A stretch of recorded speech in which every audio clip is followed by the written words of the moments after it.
I am Jeline Angie Alcantara, student nurse from Our Lady of Fatima University.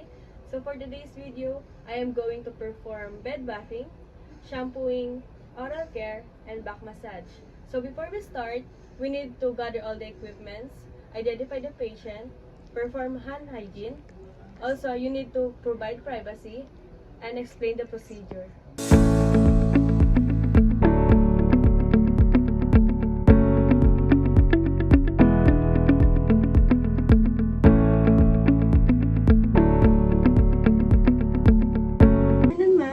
I am Jeline. I'll be your nurse for today. May I ask what's her name? Nicole. Your birthday and age? 19 po and March 12, 2006. Okay. You need to provide privacy. You need to perform hand hygiene.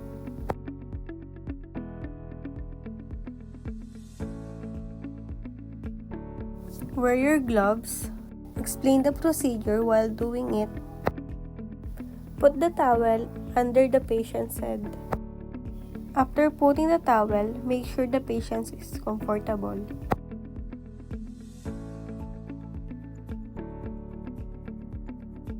Second, put the other towel on her eyes to avoid water. Next, put the cotton balls inside their two ears.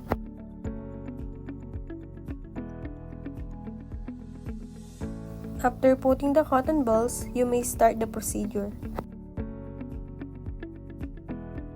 Pour some water before putting the shampoo.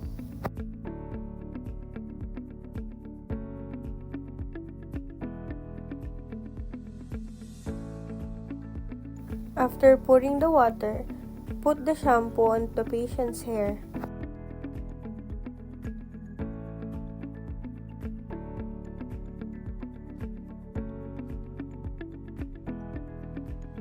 After putting the shampoo, gently massage the patient's head while spreading the shampoo.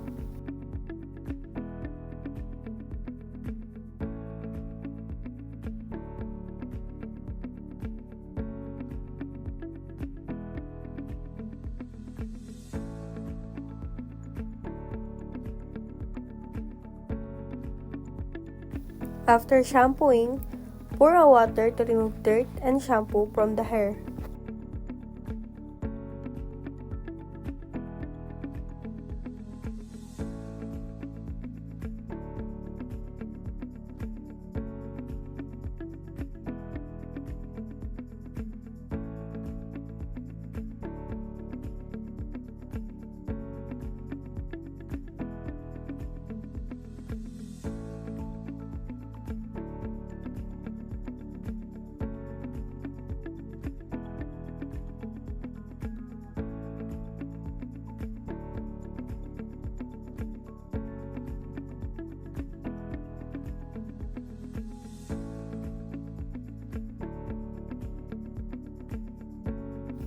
Use the towel to reduce water.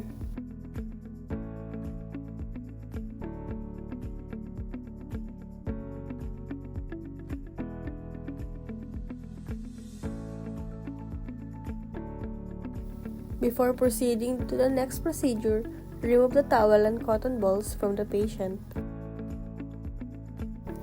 After removing the towel and cotton balls, use a comb to get rid of the dirt. After using the comb, use the towel again to dry the hair.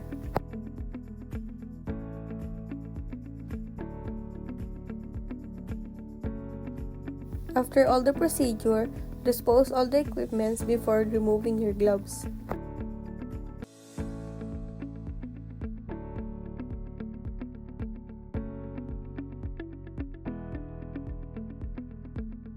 First, you need to clean the patient's face using the dry towel.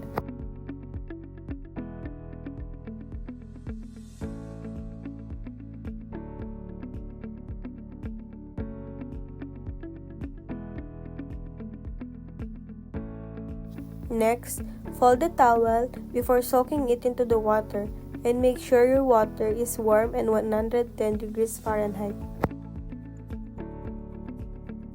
After that, you may proceed to the next procedure. Gently wipe the patient's face at least 2 or 3 times.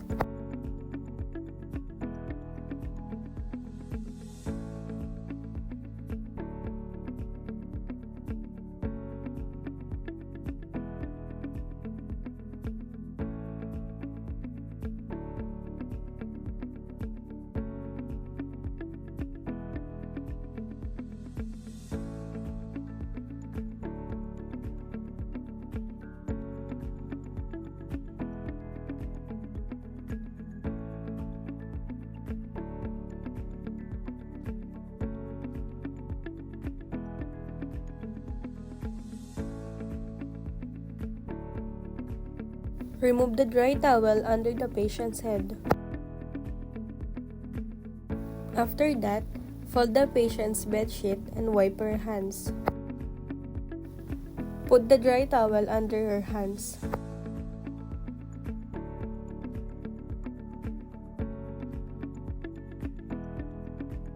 Get the wet towel, fold again, and wipe her hands gently.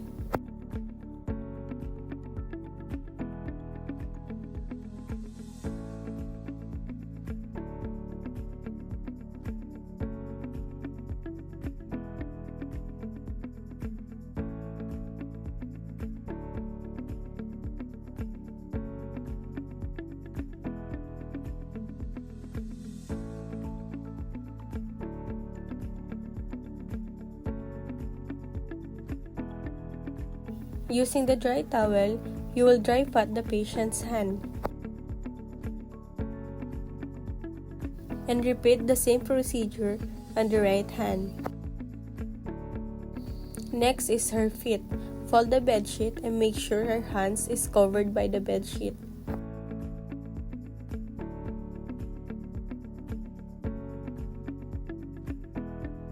Put the dry towel under her feet.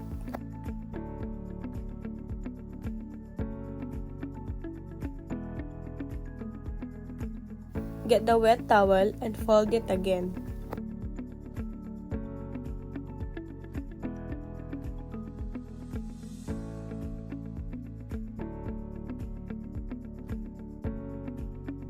Wipe her feet gently.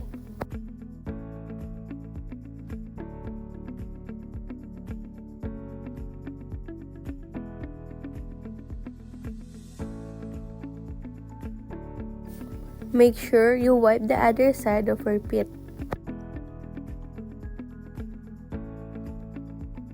You will going to dry pat using the towel under her feet. Repeat the same procedure on the right feet of the patient. Lastly, remove the towel and cover their feet. After that, dispose the towel and the warm water.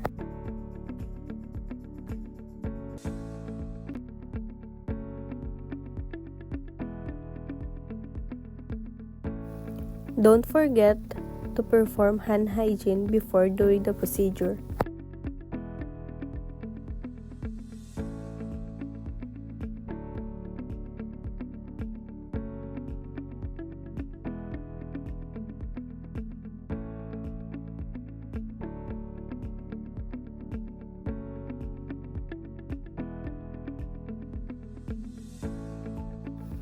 Put the towel above the patient's chest.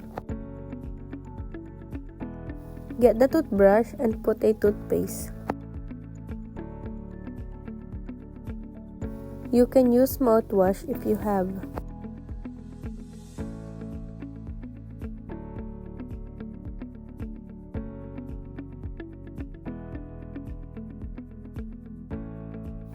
Move the tray beside the patient. You may start brushing the teeth of the patient.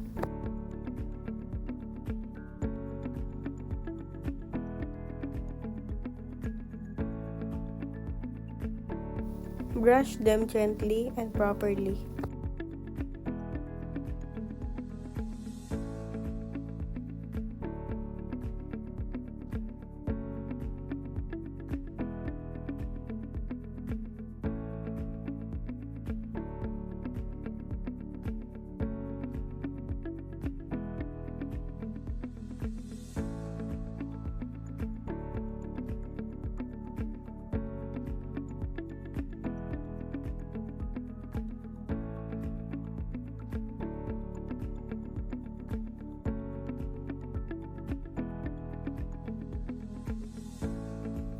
Also, you need to brush her tongue.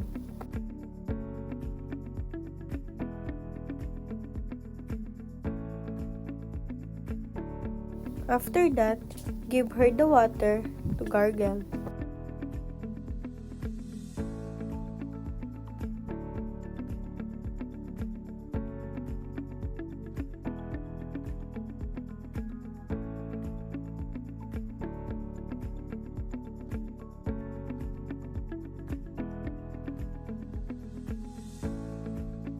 Use the towel to wipe the patient's mouth.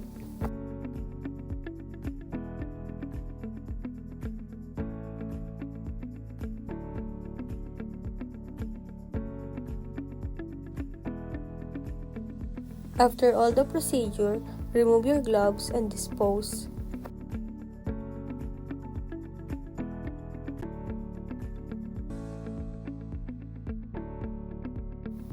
First, you need to change the patient's position. Make the supine position. Lift up her clothes and ask if it's okay to undo her bra lock.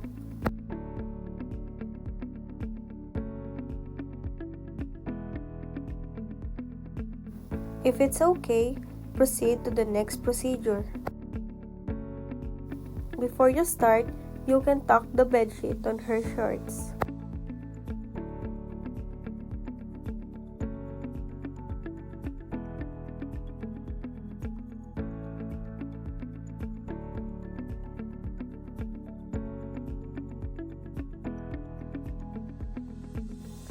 Put some oil on your hand and spread to her back.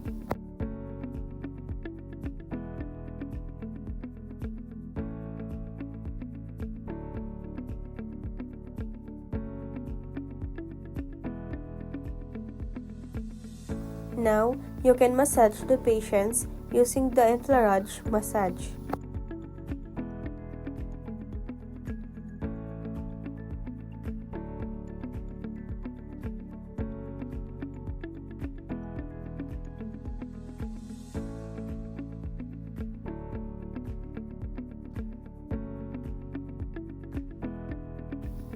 Next is the friction massage.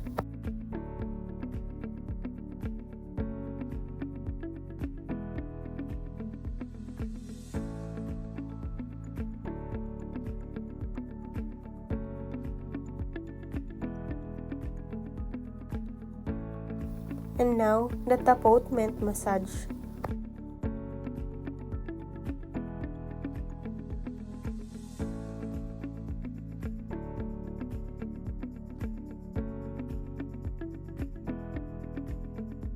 Lastly, the kneading massage.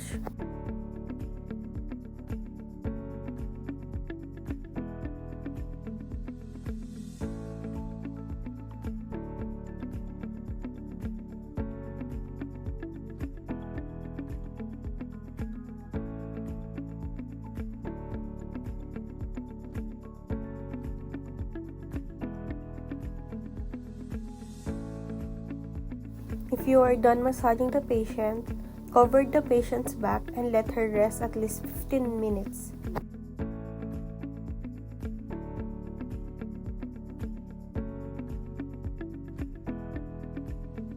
Make sure the patient is comfortable to the position you gave.